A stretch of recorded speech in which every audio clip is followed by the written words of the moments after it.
Video like जरूर कर लीजिए और ऐसे वीडियो लगातार फ्री में पाने के लिए चैनल को तुरंत सब्सक्राइब कर लीजिए और बेल आइकन को जरूर टैप कर लीजिए ताकि आगे भी सारे वीडियो आपको मिलते रहे। यूट्यूब में फॉलो करते हैं तो प्लीज ये वाला फ्री टेलीग्राम चैनल जरूर ज्वाइन कर लीजिएगा। सारे नोटिफिकेशन सारे अपडेट यहीं पे आते हैं, ध्यान रखिए। नमस्कार दोस्तों, कैसे हैं आप सभी लोग। एग्ज़ाम प्रिपरेशन में मैं प्रियंका एक बार फिर से आप सभी का स्वागत करती हूं। आई होप आप सभी लोग अच्छे होंगे, बेहतर ढंग से प्रिपरेशन भी कर रहे होंगे। तो जैसा कि हम लोगों ने इंडियन पॉलिटी के क्वेश्चन स्टार्ट किए हुए हैं, ये क्लास डेली रात को 9 बजे आती है, जिसमें आप यूपीपीएससी से रिलेटेड किसी भी एग्ज़ाम की प्रिपरेशन कर रहे हैं तो ये क्लास आपके लिए महत्वपूर्ण है, जिसमें हम लोग सेक्शन वाइज सारे क्वेश्चंस कवर कर रहे हैं। अभी हम लोग साइंस के 500 क्वेश्चन सॉल्व कर चुके हैं, इसके आगे अब पॉलिटी स्टार्ट की गई है। तो अगर आप न्यू हैं चैनल पर, विजिट कीजिए, आपको प्लेलिस्ट मिल जाएगी, आसानी से आपको सारे वीडियोज़ भी अवेलेबल रहेंगे। कोई भी प्रॉब्लम है आप कमेंट करके मुझसे पूछ सकते हैं। तो आपने अगर पिछली क्लासेस नहीं देखी है उनको भी देखिए। दोपहर 1 बजे क्लास आती है जिसमें मैं जीएस सेक्शन कवर कर रही हूँ, वो भी क्लास आप फॉलो कर सकते हैं। इसके अलावा अगर आप कंप्लीट प्रिपरेशन करना चाहते हैं यूपी पीसीएस की, आरओ री एग्ज़ाम की, या फिर अपकमिंग और भी न्यू वैकेंसीज़ हैं जैसे कि जूनियर असिस्टेंट है, एमपीपीएससी है, या यूपी पीसीएस 2025 के लिए भी आप प्री प्लस मेंस की प्रिपरेशन करना चाहते हैं, तो मैं आपको बताना चाहूँगी कि आप स्टडी फॉर सिविल सर्विसेज के पेड कोर्स को ज्वाइन कर सकते हैं, जिससे आप बेहतर ढंग से प्रिपरेशन एक ही जगह पर कर सकते हैं। कम समय में सारा स्टडी मटेरियल आपको मिलेगा। करंट अफेयर, जीएस, हिंदी, कोई भी सब्जेक्ट हो उसके लिए आपको कोई भी डाउट नहीं रहेगा। टेस्ट सीरीज, पेड क्विज सभी अवेलेबल रहेंगे। ज़्यादा जानकारी के लिए डिस्क्रिप्शन बॉक्स में नंबर दिए गए हैं, आप विजिट कीजिए और आप जो नंबर दिए गए उन पर व्हाट्सएप मैसेज भी कर सकते हैं और कॉल करके भी जानकारी ले सकते हैं। आज का पहला प्रश्न है, इसमें कथन और कारण दिया गया है और कथन और कारण को देखते हुए ही सही उत्तर का चयन करना है। तो कथन है, राष्ट्रपति अथवा उपराष्ट्रपति पद के लिए निर्वाचन से जुड़े यह उत्पन्न सभी शंकाओं और विवादों का समाधान उच्चतम न्यायालय द्वारा किया जाएगा, जिसका निर्णय अंतिम होगा। इसका कारण दिया गया क्योंकि संसद राष्ट्रपति या उपराष्ट्रपति पद के निर्वाचन से संबंधित किसी मामले को कानून विनियमित कर सकती है। इसमें से बताना है कौन सा उत्तर सही दिया गया है और इसका करेक्ट आंसर आप चूज करेंगे option B.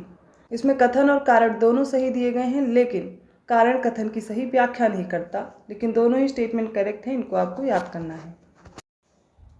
Next question again आपको कथन और कारण का मिलेगा, जिसमें कथन है, प्रधानमंत्री की अध्यक्षता में एक मंत्रिपरिषद होगी जो राष्ट्रपति को कार्यों के निर्वहन में सलाह और सहायता प्रदान करेगी तथा राष्ट्रपति इसकी सलाह के अनुसार कार्य करेगा।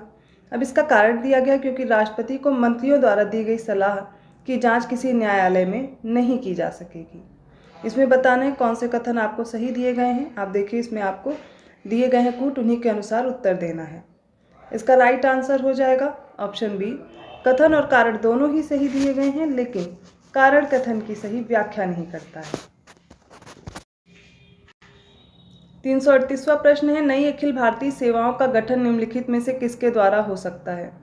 ऑप्शन ए है राज्यसभा के प्रस्ताव द्वारा, ऑप्शन बी है संसदीय अधिनियम द्वारा, ऑप्शन सी राष्ट्रपति के आदेश द्वारा, या ऑप्शन डी है यूपीएससी के संकल्प द्वारा। इसका करेक्ट आंसर आप चूज करेंगे ऑप्शन बी, संसदीय अधिनियम के द्वारा नई अखिल भारतीय सेवा का गठन किया जा सकता है। Option B is correct. अगला प्रश्न देखिए, केंद्रीय प्रशासनिक अधिकरण निम्नलिखित में से कौन से कार्य देखता है। ऑप्शन ए भर्ती संबंधी मामले, ऑप्शन बी पदोन्नति के मामले, ऑप्शन सी है अनुशासनिक मामले, या ऑप्शन डी भर्ती और सेवा संबंधी मामले। इसका करेक्ट आंसर हो जाएगा ऑप्शन डी, केंद्रीय प्रशासनिक अधिकरण भर्ती और सेवा संबंधी मामलों के कार्य को देखता है। अगला प्रश्न देखिए, संयुक्त लोक सेवा आयोग की नियुक्ति निम्नलिखित में से किसके द्वारा की जा सकती है। ऑप्शन ए है भारत के राष्ट्रपति, ऑप्शन बी है भारतीय संसद, ऑप्शन सी है संघ लोक सेवा आयोग, या ऑप्शन डी है राज्य के राज्यपाल। इसका करेक्ट आंसर आप चूज करेंगे ऑप्शन बी, भारतीय संसद के द्वारा। अगला प्रश्न है, संघ लोक सेवा आयोग की उत्पत्ति से संबंधित अधिनियम निम्नलिखित में से कौन सा है। ऑप्शन ए है 1909 का अधिनियम, ऑप्शन बी है 1919 का अधिनियम, ऑप्शन सी 1930 का अधिनियम, या ऑप्शन डी 1947 का अधिनियम। और इसका करेक्ट आंसर हो जाएगा ऑप्शन बी, 1919 का अधिनियम। 342वां क्वेश्चन है, निम्न में से किसके द्वारा किसी स्थानीय प्राधिकार, निगमित निकाय या लोक संस्थान के कार्मिक तंत्र को संघ लोक सेवा आयोग के कार्य क्षेत्र में रखा जा सकता है। ऑप्शन ए है राष्ट्रपति, ऑप्शन बी है केंद्रीय कार्मिक मंत्रालय, ऑप्शन सी है संसद, या ऑप्शन डी है उच्चतम न्यायालय।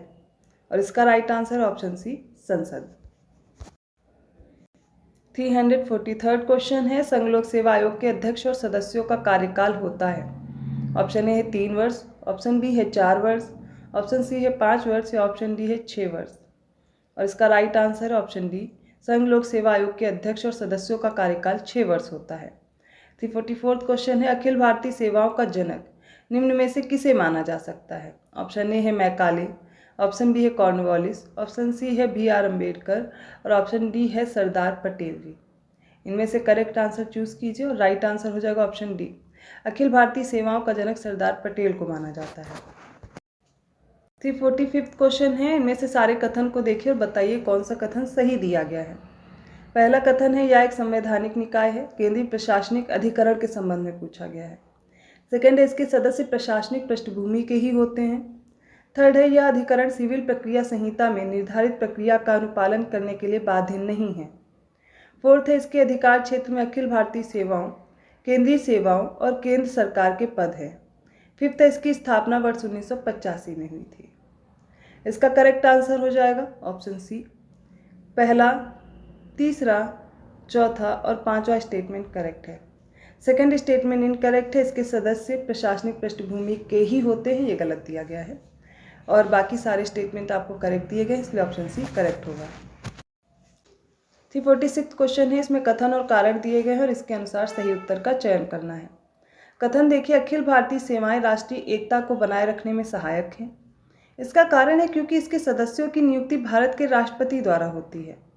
अब इसमें से बताने हैं कौन से आपको करेक्ट आंसर दिए गए हैं, ऑप्शन दिए गए, इनमें से चूज करना है और आप सही उत्तर का चयन करेंगे ऑप्शन ए। इसमें कथन और कारण दोनों सही हैं और कारण कथन की सही व्याख्या भी करता है कि अखिल भारतीय सेवाएं राष्ट्रीय एकता को बनाए रखने में सहायक हैं और क्योंकि इसके सदस्यों की नियुक्ति भारत के राष्ट्रपति द्वारा होती है, सही दिया गया, ऑप्शन ए करेक्ट होगा। अगला प्रश्न फिर से कथन और कारण का है। देखिए, संघ लोक सेवा आयोग के अध्यक्ष और सदस्यों की नियुक्ति राष्ट्रपति करता है। इसमें बताया गया ये कथन है। इसका कारण देखिए, क्योंकि संघ लोक सेवा आयोग एक संवैधानिक निकाय है। अब पहला वाला तो कथन है ए, दूसरा है कारण आर। अब इनमें से देख करके सही उत्तर का चयन करना है और राइट आंसर आप चूज करेंगे इसमें ऑप्शन ए, कथन और कारण दोनों सही है और आर ए की सही व्याख्या भी करता है। अगले प्रश्न में सूची 1 को सूची 2 से सुमेलित करना है, जिसमें सूची 1 में कुछ उपबंध दिए गए हैं और उनसे संबंधित अनुच्छेद हैं। उपबंध देखिए क्या क्या है। पहला है, केंद्र या राज्य में कार्यरत व्यक्ति का कार्यकाल। बी है, केंद्र और राज्यों के लिए लोक सेवा आयोग। सी है, केंद्र या राज्य में सेवारत व्यक्तियों की भर्ती और सेवा शर्तें। और डी है, केंद्र या राज्य में तैनात सिविल कर्मचारियों की पदच्युति। अब इसमें देख लीजिए कौन कौन से आर्टिकल्स दिए गए हैं। तो पहला है अनुच्छेद 315, दूसरा है अनुच्छेद 310, तीसरा है 312, फोर्थ है अनुच्छेद 309 और फिफ्थ है अनुच्छेद 311। एक एक करके इनको मैच करना है। चलिए देखिए, सबसे पहले है केंद्र या राज्य में कार्यरत व्यक्ति का कार्यकाल। इसको मैच करेंगे आर्टिकल 310 से, तो ए का 2 हो जाएगा, ठीक है। सेकंड है, केंद्र और राज्यों के लिए लोक सेवा आयोग। ये दिया गया है आर्टिकल 315 में, ये आप सभी को याद होगा, इसको याद रखना ज़रूरी है, तो बी का 1 हो जाएगा। केंद्र या राज्य में सेवारत व्यक्तियों की भर्ती और सेवा शर्तें, ये दिया गया आर्टिकल 309 में, तो सी का हो जाएगा 4।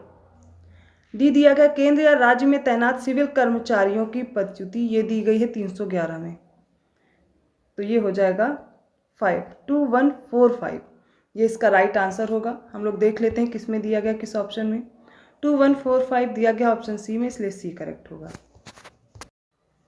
अगला प्रश्न देखिए, राज्य के राज्यपाल से संबंधित निम्नलिखित में से कौन से कथन सही दिए गए हैं।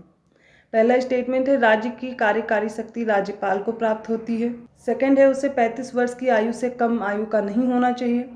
थर्ड है, वह राष्ट्रपति की सहमति से ही पद पर बना रह सकता है। फोर्थ है, राज्यपाल को पदच्युत करने का आधार उल्लेख संविधान में किया गया है। तो इसमें से बताना है कौन से स्टेटमेंट करेक्ट दिए गए हैं। इसका राइट आंसर आप चूज करेंगे ऑप्शन बी, राज्य की कार्यकारी शक्ति राज्यपाल को प्राप्त होती है, उसे 35 वर्ष की जो आयु है इससे कम नहीं होना चाहिए और वह राष्ट्रपति की सहमति से ही पद पर बना रह सकता है।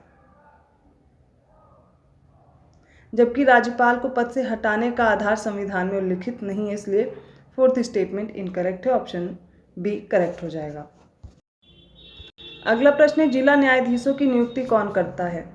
ऑप्शन ए है उच्च न्यायालय का मुख्य न्यायाधीश, ऑप्शन बी है राज्य लोक सेवा आयोग, ऑप्शन सी है राज्य का मुख्यमंत्री, ऑप्शन डी है राज्य का राज्यपाल। इसका करेक्ट आंसर हो जाएगा ऑप्शन डी, जिला न्यायाधीशों की नियुक्ति राज्य का राज्यपाल करता है। इसका राइट आंसर है ऑप्शन डी, जिला न्यायाधीशों की नियुक्ति राज्य का राज्यपाल करता है। अगला प्रश्न देखिए, राज्य विधानसभा में धन विधेयक केवल किसकी अनुशंसा से प्रस्तुत किया जा सकता है? ऑप्शन ए है अध्यक्ष, ऑप्शन बी है वित्त मंत्री, ऑप्शन सी है मुख्यमंत्री या ऑप्शन डी है राज्यपाल। इसका करेक्ट आंसर है ऑप्शन डी, राज्यपाल। तो राज्य विधानसभा में धन विधेयक केवल राज्यपाल की अनुशंसा से ही प्रस्तुत किया जाता है। ऑप्शन डी करेक्ट है। अगला प्रश्न बलवंत राय मेहता समिति के अनुसार पूछा गया है, जिला न्यायाधीश को ए है जिला परिषद से अलग रखना चाहिए, बी है जिला परिषद का मताधिकार न रखने वाला सदस्य होना चाहिए, सी है जिला परिषद का मतदान के अधिकार से युक्त सदस्य होना चाहिए, डी है जिला परिषद का अध्यक्ष होना चाहिए।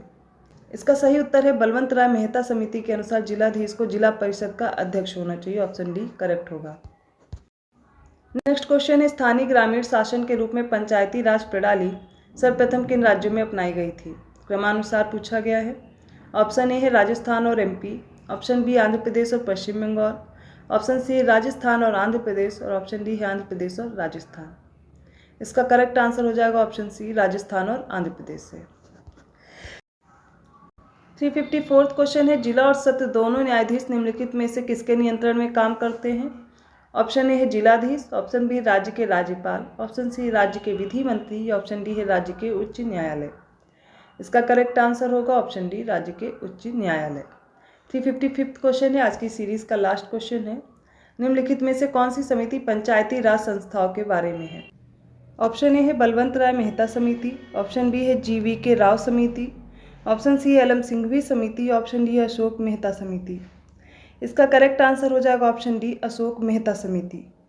तो ये आज के कुछ इंपॉर्टेंट क्वेश्चंस हो गए जो पॉलिटी के हम लोगों ने देखे। आई होप आपको समझ में आए होंगे। किसी भी क्वेश्चन में डाउट है आप कमेंट करके पूछ सकते हैं। इन क्वेश्चंस की PDF के लिए आप स्टडी फॉर सिविल सर्विसेज का पेड कोर्स ज्वाइन कर सकते हैं। मैंने डिस्क्रिप्शन बॉक्स में नंबर आपको प्रोवाइड कर दिया है, आप कॉन्टैक्ट करके जानकारी ले सकते हैं। अगर वीडियो अच्छा लगा प्लीज़ लाइक कीजिए, चैनल को सब्सक्राइब कीजिए और लोगों को शेयर करते रहिए। ऐसे ही और क्वेश्चन के साथ मैं मिलती हूँ अगली वीडियो में। तब तक के लिए धन्यवाद।